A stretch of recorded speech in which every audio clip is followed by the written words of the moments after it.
Komite Olahraga Rekreasi Masyarakat Indonesia Kormi Kota Bogor memberikan apresiasi kepada para pegiat olahraga yang berhasil meraih prestasi pada perhelatan Festival Olahraga Provinsi atau Porprov Jawa Barat dan Festival Olahraga Nasional atau Fornas Palembang 2022. Apresiasi ini diberikan pada acara peringatan Hari Olahraga Nasional Haornas ke-39 dengan dibarengi gebiar senam massal, sekaligus pelantikan Persatuan Olahraga Tradisional Indonesia Portina di panggung terbuka Gor Pajajaran Kota Bogor akhir pekan kemarin.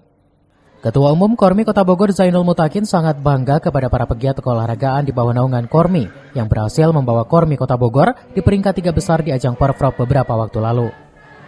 Tentunya prestasi yang diraih para atlet ini telah melambungkan olahraga tradisional dan rekreasi kota hujan, seperti pada Festival Olahraga Provinsi Porprov Jawa Barat di Sukabumi, Ciamis, Sumedang, dan Festival Olahraga Nasional Fornas Palembang 2022.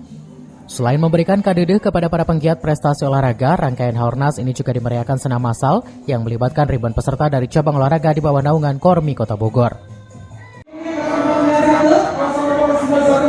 Dalam rangka memperingati Hari Olahraga Nasional tahun 2020. Dalam acara ini juga ada sesi pemberian kadedeh untuk atlet-atlet Kormi Kota Bogor yang ikut di ajang Festival Olahraga Nasional Jawa Barat tingkat provinsi dan juga Fornas Palembang pada tahun ini juga.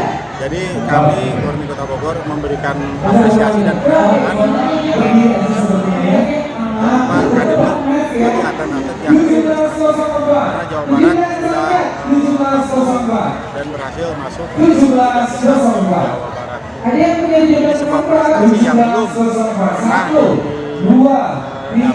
dapat diraih oleh sebelumnya di ajang Porprov olahraga tradisional.